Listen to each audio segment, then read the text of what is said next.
In today's video, I'm going to teach you how to manage Dropbox file access.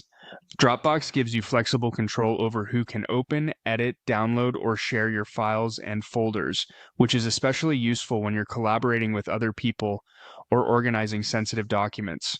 In this walkthrough, I'll show you how to manage access directly from the Dropbox website in a simple and practical way. To begin, go to the Dropbox website and sign into your account. Make sure you're using the correct account if you have more than one, since access settings are tied to the specific account that owns or shares the file. Once you're logged in, you'll be taken to your Dropbox dashboard. From there, click on All Files. This is where you can browse the content stored in your Dropbox account and find the exact file or folder you want to manage. Take a moment to locate the item carefully because the sharing settings you're about to adjust will apply only to that selected file or folder. If needed, use the search bar or folder structure to navigate more quickly. When you've found the right file or folder, click the Share button next to it. This opens the sharing options for that item. From the sharing menu, select Settings or Manage Access depending on what appears on your screen. Dropbox may label this area a little differently based on account type or interface updates, but the purpose is the same. This is where you control who has access and what they're allowed to do.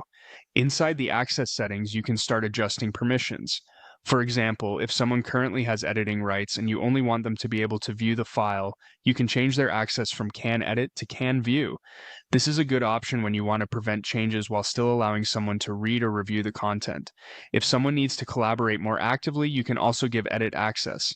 That allows them to make changes to the file or folder, which can be helpful for shared projects or team documents. Just be sure you only grant edit access to people you trust, since they'll be able to modify the contents. If necessary, you can remove access completely.